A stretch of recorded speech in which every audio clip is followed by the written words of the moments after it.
Time now for a look back at the last week in the craft beer industry. Pour a cold one and sit back for an all-new episode of Pints and Quarts, presented by Craft Beer Nation.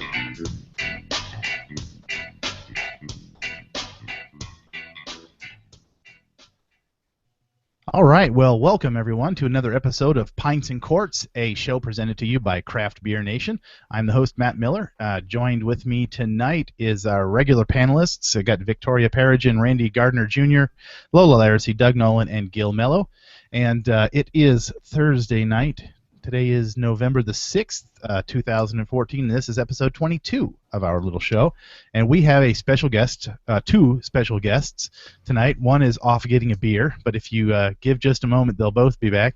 We're joined by the two co-founders and co-brewers and co-bottle washers. I guess they probably do everything at the brewery, most parts. We've got Tom Wilder, and we've got Neil McCanon of Young Veterans Brewing Company in Virginia Beach, Virginia. Hi, I'm Neil McCanon. I'm Tom Wilder. Hey. All right. These guys have been in business just for a year or two here. When you really started in the 12th, but when did you start serving beer? So we incorporated in 2012, but we didn't start serving until September of 2013. That was our first day, September 7th. All right, so you just had your one-year anniversary. We wanted to bring these guys in. We tried to bring them in last year, but they were just so busy getting started up that it didn't work out for us in October or in November. We brought them in because next Tuesday, is Veterans Day, and these guys, besides being called Young Veterans Brewing Company, they are veterans themselves. So real quick, just tell us a little bit about each of you. How about, Tom, you go first. Tell us who you are, where you came from, and what your service was. Well, I'm from Virginia Beach, where we have the brewery. I joined the Army National Guard in 2003 and served until 2007 as a combat engineer. I did a brief tour in Iraq in 2004, 14 months. And afterwards, when my time was up, I didn't want to re-enlist or anything like that. I just wanted to kind of go up and take the entrepreneur route. It took a good few years, but Neil and I have known each other since high school, so we've been working on collaborating creatively since then. You've been working on drinking beer since high school. That sounds like the That's right. Too. After we met each other in high school. When I left in senior year, I joined the Army as an armored crewman. So I was on a tank for my 3-year enlistment period. I was stationed in Germany, and I also went to Iraq during that time. And then once I got out of the military, active duty. After a few months of that, I realized I would like the military to be back in my life in some respect, so I rejoined the reserve to be a drill sergeant, and I did that for 7 years. So I guess 10 between active and reserve, and then I just got out August last year. Last year. So right before we opened. Last August, right before we opened. So I guess I have to start saying 2 years ago now. Yeah. Nice. All right. Well, first, before we get into the questions about the brewery, thank you both for your service. Absolutely. Everything you guys did there makes everything we do here possible, and we all appreciate it. So, so now tell us about the brewery. Tell us about who egged you on, who said you've got to do this. Is it just you guys wanted to do it, or did somebody say, man, you've been giving that beer away long enough, start selling it? My dad drilled us big time when we first came up with the idea for Young Veterans Brewing Company, which was probably about 4 years before we opened. And I would say we spent a good 6 years brewing beer and coming up with ideas and recipes before we opened. But I'd say for about the last 4 years of that, we had Young Veterans in mind. We had a lot of beers that we were working towards, like Pineapple Grenade and some of the other beers that we serve at our brewery.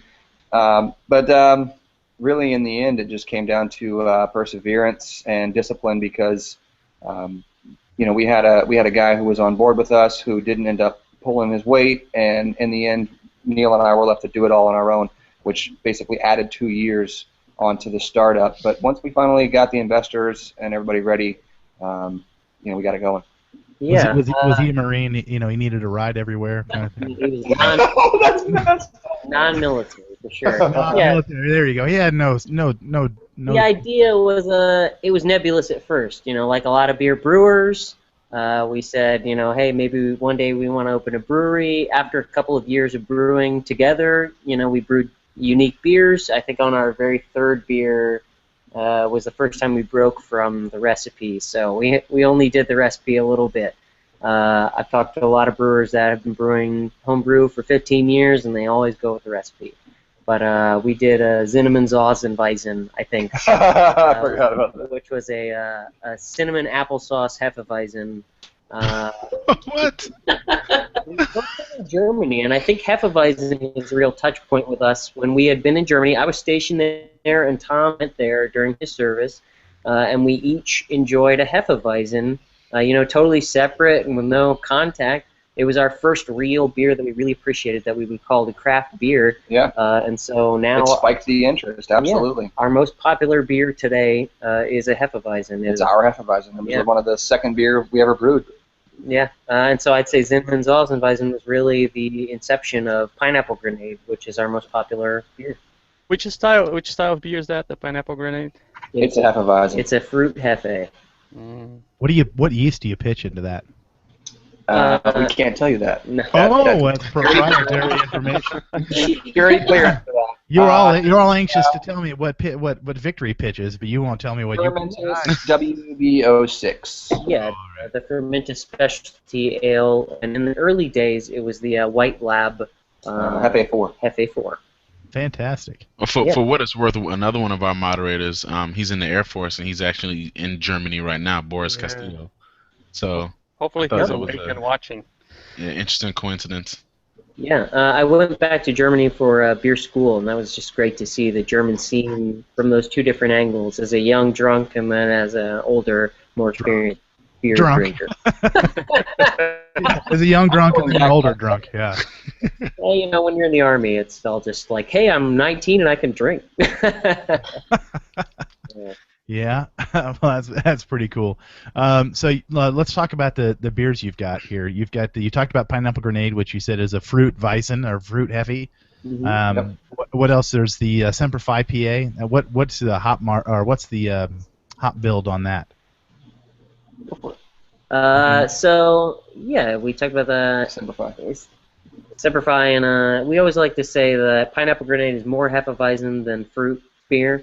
Yeah. We always put that out there. But Semper Fi PA is our single hopped IPA, and we started brewing that when we were home brewing. And one of our co-brewers occasionally was a Marine previously, and we ended up putting him on the label to do him that honor. But Citra is the main hop in it. We use it all the way through, and it's got a nice malt profile, but we really like to focus on the hop in that one. So.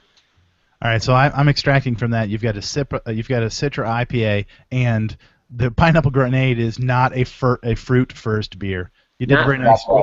You did a very nice job. I called it a fruit beer, and you corrected me. It's a hefe with a little pinch of fruit in there. Yeah, if I didn't tell you there was pineapple in it, you wouldn't be able to find it. See, I got very interested in the pineapple side. I tried to do a pineapple IPA. I was like, pineapple juice. Yeah. It's a difficult ingredient to use. There's bromelain in it. It kills your head retention. It's a force to be reckoned with. There's no. It was a force because it was not when you read the label wrong and you put way too much tablet. Yeah. It was overcarbed. It was a little bit overcarbed. He had to wrap the bottles in plastic. It's carbonated pineapple juice with alcohol. Hey, it was alcoholic, and I drank it all the way to the bottom. So. So what you guys have right now that you're brewing? Do you have something? You sticking around with the same brews for now, or are you trying something new? Oh, right now we've got 6 beers. So we didn't get really a chance to kind of answer that last question, which was we have another beer which is a honey blonde. That's our new recruit. That's sort of an easy drinking beer for people who come in and they go, "What do you got that's like Bud Light?" We say nothing, and then we make them use that. To get them started for Pineapple Grenade. And then we move into Semper Fi PA, which is our single hop IPA, which Neil talked about. Night Vision is our American stout. It's just an easy, light-bodied stout that has a nice bitter chocolate taste to it. And then we've got Jet Noise, which is our double IPA, and Big Red Rye, which is named for the Big Red One, who Neil served with in his time in the Army, which is a red rye ale. Big malt focus there. And big on the rye as well. But we're also, right now, we've been putting out almost 1 beer every month so far, a special release or a seasonal of some sort. Some months we're skipping. If the beer does really, really well, we will let it continue on another month. So, for instance, our most recent release is C4, which is an India brown ale that is using the 4 C hops, Chinook, Columbus, Cascade, and Centennial. And what we did was a continuous hop there, so we hopped it every 5 minutes, alternating between those 4 C hops, hence the C4. And it is really kicking ass. So what we did was let it go for another month. So that is officially our fall seasonal now, is our India Brown Ale. So the next beer we have coming out is our Truce in the Forest Imperial White IPA, and that's like 9%, 110 IBU, just a big bomb, something to warm you up for the winter. But we're putting out beers like crazy right now. Yeah, one of the great things about being a small brewery as opposed to somebody giant is they're very flexible. So you can look at the beers that come out every month. You can gauge customer reaction firsthand right there in the front room and determine whether you want to keep it going or bring it back next year or something like that. So we don't have to plan too hard for those beers that we're going to release. But, we have more, obviously, going for the future, and we're coming up with new ones all the time. How big is... Oh, I'm sorry, Randy. I was about to ask what's your brewing capacity right now. I think that's exactly the same thing Matt was going to ask. 100% what I was going to ask. So we're doing right around... 3-barrel brew house. So it's 3-barrel brew house. Our max capacity in our brewery is like 1,152 barrels if we didn't lose a drop. So, yeah, right around 1,000 barrels a year. Just about 1,000 barrels a year, and 3 barrels. So it's a lot of work to put out that volume, but it's very satisfying as well, and also, like I mentioned before, it allows that point control. So pretty good. So for a year, though. Are you guys just on tap in the area, or do you have some bottles, some cans? You got plans for bottles, cans?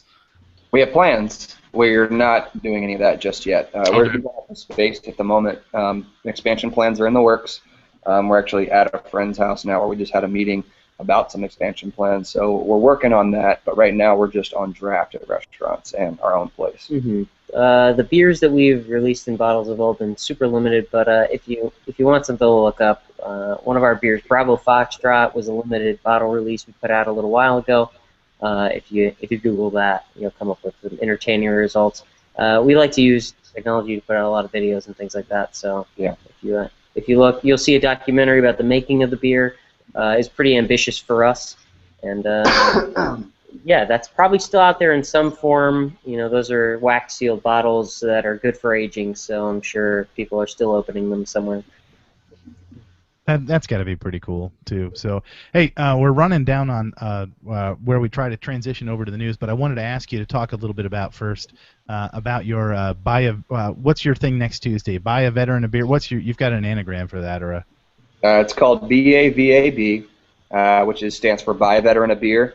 And so what we do is the 10 days leading up to Veterans Day, so starting on November 1 to the 11th, we open up a program called BAVAB, which is the Buy a Veteran a Beer program.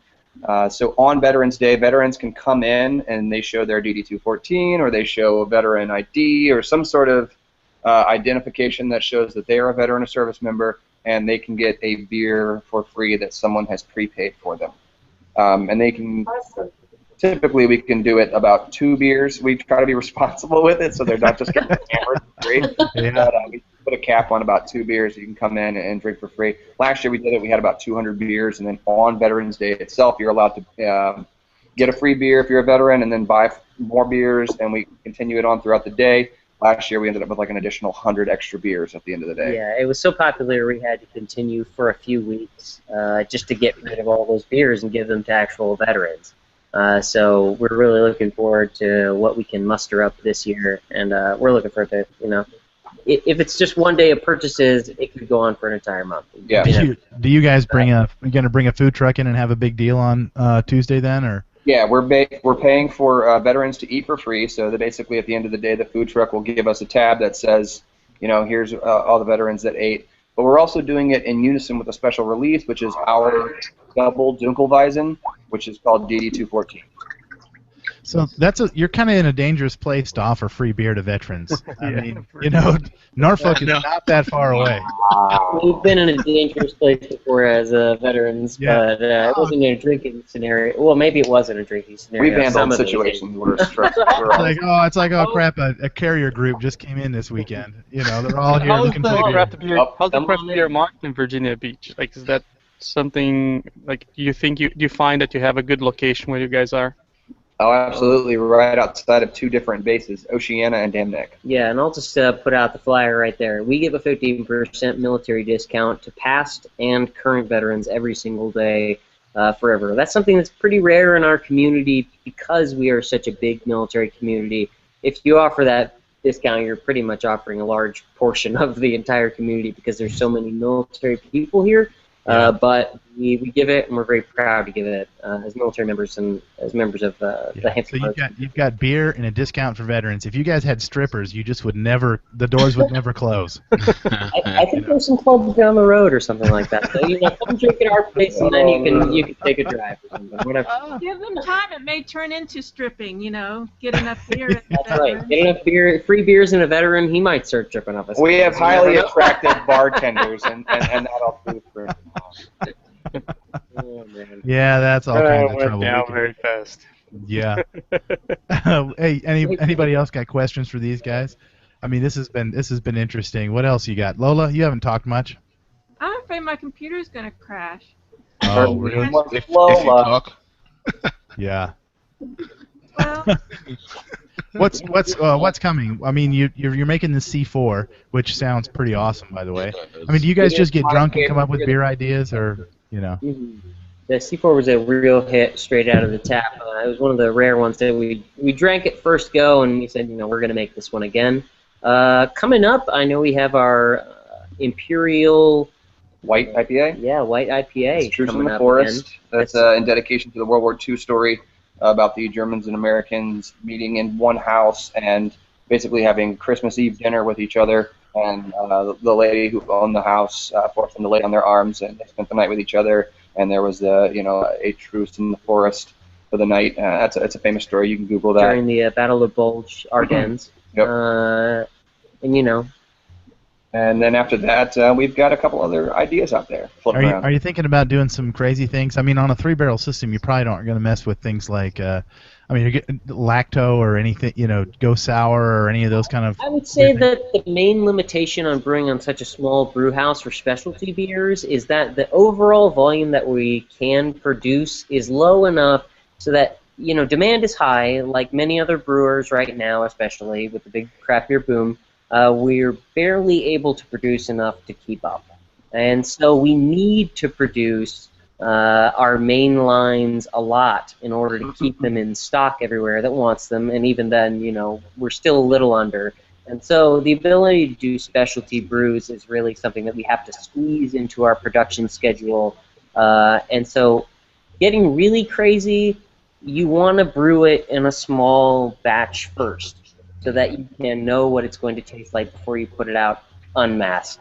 Yeah. And so that's something that we don't experiment with too much when we want to talk about wild ingredients you've never used before. You really have to brew it small first. Yeah. And for us, we can't do that on our system, but once we expand, definitely we'll branch out. That's the way that we've always gone. That's the way we want to go. It's the American brewing style. Brew what nobody else has brewed before, right? In a couple of years, your 3-barrel system will be your test system, right? Yeah. And the same thing applies to putting beer in barrels. I mean, I imagine you guys, the real estate within the brewery, since you guys are so small, is probably limited. So you probably don't want to take up space with barrels, right? Exactly. We don't have any space to keep barrel aging stuff like that. We have every intention to do barrel aging and do some sours and do some really great fun stuff that we're absolutely capable of doing. Right now, we're just playing catch up. I got a garage. Awesome. Yeah, Randy's offering his services. As long as there's a line into his kegerator. This barrel's half empty. This barrel is half empty. What the hell is going on here? So yeah, I can be there 4 hours to pick up some. Well, speaking of barrels, 10 of them, in fact. AB InBev rolled out the checkbook again this week, and I don't think the amount. I think since 10 Barrel is a private company, they don't have to disclose the deal. But AB InBev agreed to acquire 10 Barrel Brewing out of Portland, Oregon. And who read this stuff up? What are the details there, Randy? So, well, I mean, to be honest with you, the details are just what you said just now. That's essentially it. I mean, the terms of the sale have not been released, and all we know is, well, all I can say is I hope this isn't necessarily a trend. I guess three's a trend, I guess, because they got Goose Island, they got Blue Point Brewing out of Long Island, and now they got 10 Barrel Brewing out of Oregon, AB InBev I'm talking about. So we don't necessarily know the terms of the sale, so we don't know whether or not this was done for the purposes of distribution. We don't know what type of control 10 Barrel has been able to retain over the brewing process, but I'm not a fan of it, but from a business perspective, you got to understand why the guys from 10 Barrel sold. I mean, the American dream is to do something big and then sell it and hopefully make a lot of money off of it. And I don't know how much they made, but I've seen a picture of the three owners when they were announcing that they had sold to AB InBev, and I'll say this, they looked quite happy in the You know, on my business side can't understand, but my heart can't. Yeah. It's Yeah. very distressing. Goose Island was doing 160,000 barrels the year that InBev bought a third of the company for $40 million. So if you want to do any kind of rough math on that, if they were doing 40,000 out of 10 barrel, then a couple years on, that's got to be a pretty big number. It's hard to say no to.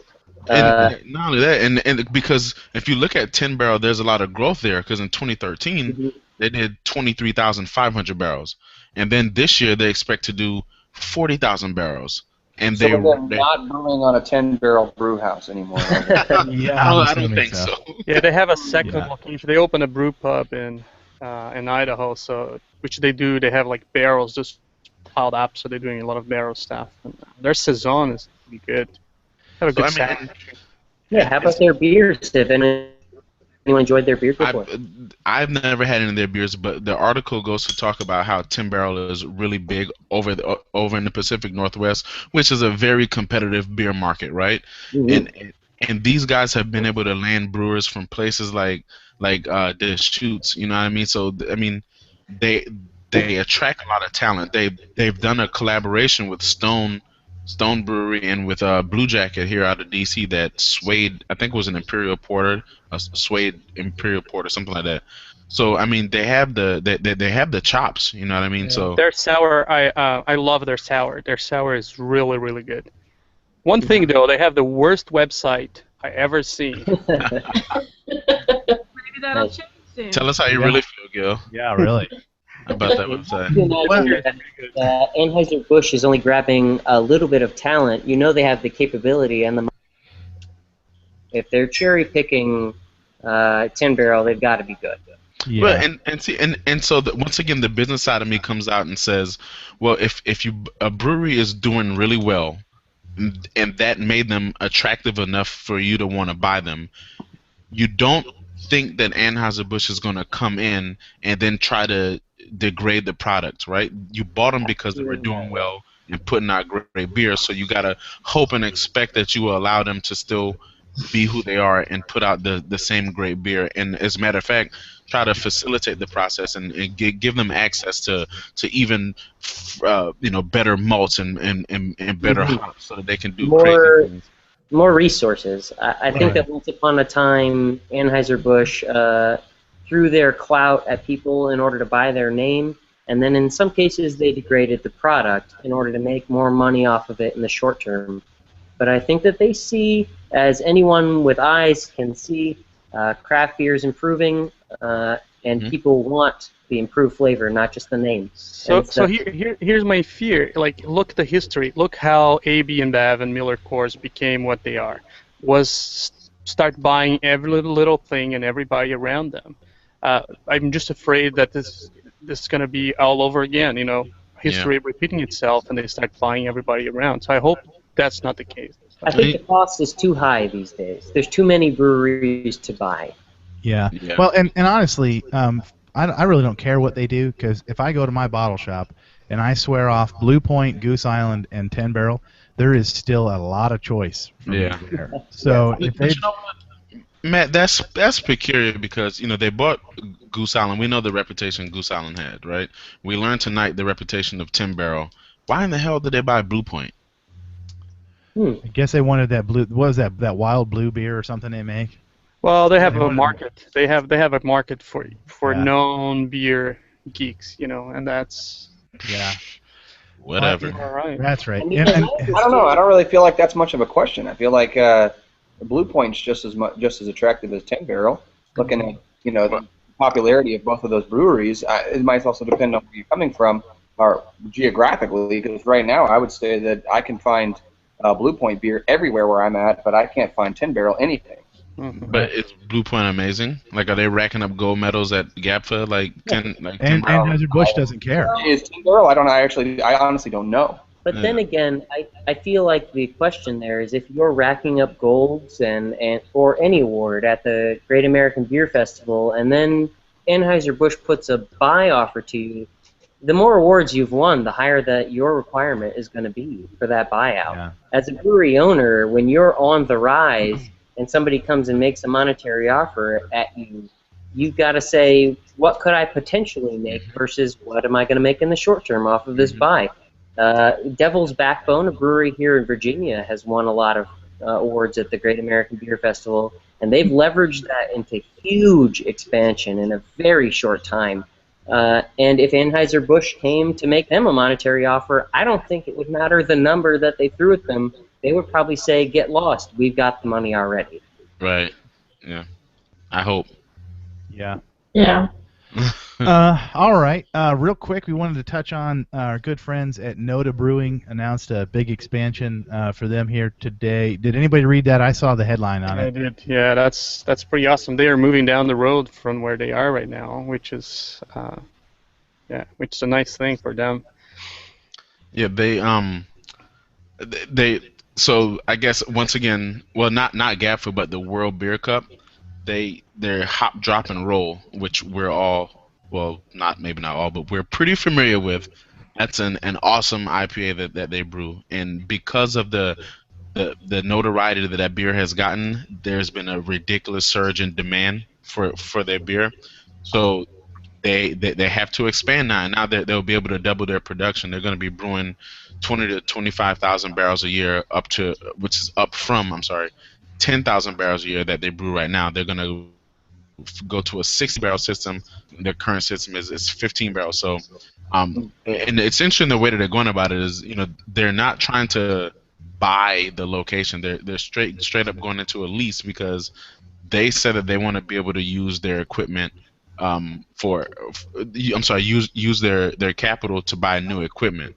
So they're going from a 11,000 square foot facility to a 32,000 square foot facility, and they're gonna keep the 11,000 square foot facility to I guess they're gonna maybe brew a couple beers there, and they're gonna install a canning line which will allow them to, I think, can like 150 cans a minute or something like that. So big ups to those guys. I mean, we've Ashley Bauer, one of our moderators, she has a good relationship with those guys. So we all love to hear when Noda is doing good things. So hopefully that means that they will get some of their beer up here in Virginia. Yeah. Well, the big thing for them is that I think they send a lot of their beer to be canned out, and they're going to be able to can their own beer. So they're going to have more handle on their production, which is. Yeah, they must use, like everybody, the mobile canners. That's how you guys got a package. Use a mobile canning unit, right? Well, Yeah, we've talked to those guys a good bit. Yeah. Old Dominion Canning, we've talked to them a lot. They'll be part of our next expansion. You got to have a lot of beer ready for when they show up, though. It doesn't make it's expensive if you're going to try and just can 3 barrels. They have a 24 barrel minimum in order to show up. Yeah, and that's probably about all your fermentation space, right? Right now, that'd be like 2 batches for us. That'd be like a full week's of production for us. Yeah.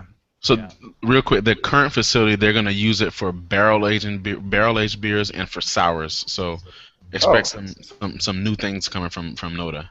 All right, Gil, let's talk about that special release of the week. Well, as we all know, Ommegang had a 4-beer contract, Game of Thrones. But they decided, NBO and HBO decide to get them another beer. So Ommegang is making the 3-Eyed Raven. If you never watch the show, the Brian's, I think is the name of the kid. He dreams and Brand. Brand, yeah. Yeah, so we all watched the show. Brand, We read the books. We Yeah. read the books. We read the Yeah, I read them first too. I'm with you. So I read yes, one and so a half of the book. so they're making a Dark Saison, which is gonna be called the Three-Eyed Raven. It's gonna be released on the day that the new season, the 5th season's coming out. So that's when we're interesting. making it. Cool. They just released a new one, I've got Margalas, yeah. That's the one that is on the shelf. Yeah, the Vargamos Margalas is on the shelves right now, and this one is going to come out with the show on next year, on April. on the spring. So it's going to be a while yet. 7.2%. It's going to come on 750 ml bottles, cork and cage, and yeah. So seems that that's doing well for them. Well, cool. Look out Yeah. if you're a Game of Thrones fan.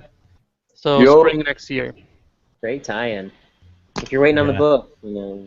If you're waiting on the books, stop. I know he better get to writing because Drinking, HBO is going to catch him before the last 2 They books. already have in some aspects. They Seriously. already Yeah. have. Yeah.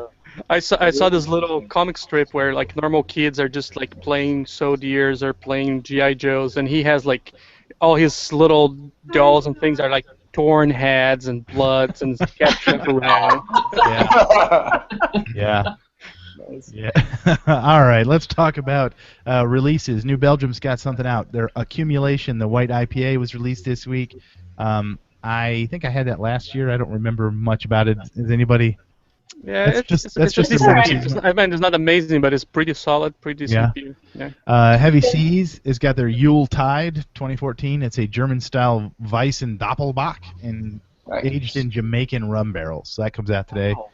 Rough Draft has got the Freudian Sip Barrel Aged 2014. It's an American ale aged in bourbon. I love it. Yeah, Freudian Sip. I like that. Orpheus Brewing of Atlanta. It's got a Lyric Ale Saison. It's canned. It's coming out this week. It's their first can.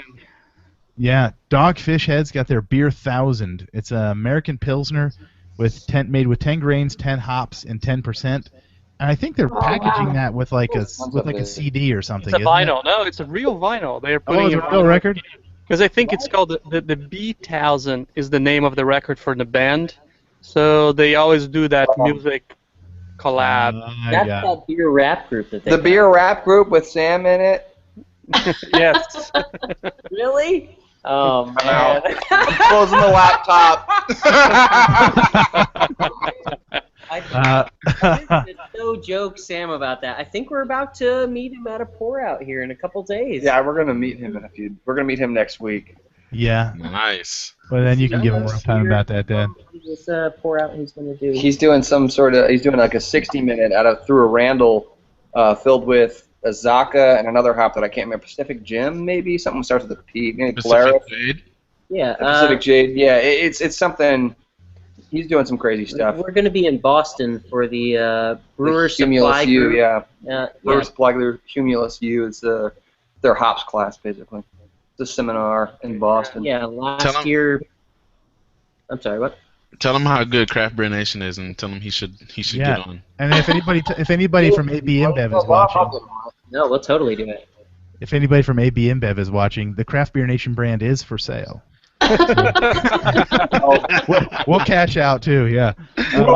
We'll trade for the vanilla rye. Other releases here this week. Wicked Weed in Nashville has got Terra Localo Appalachia.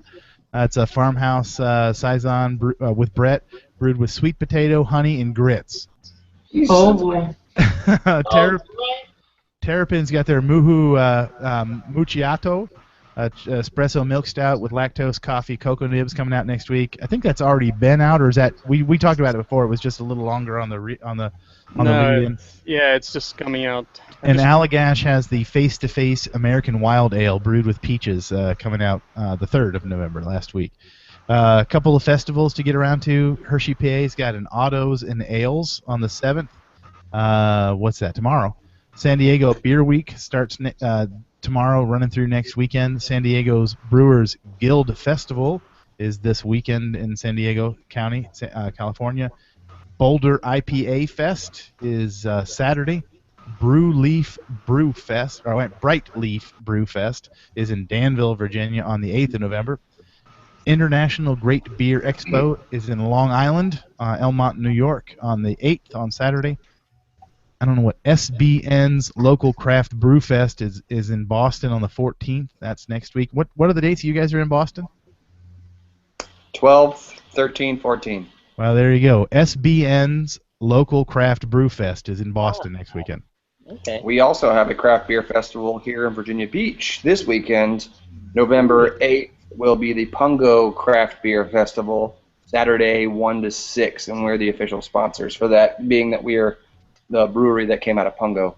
So come down to Virginia Beach for a festival 1 to 6 on Saturday, or come down Tuesday next week and buy a veteran a beer and play cornhole or whatever else you guys got going on there.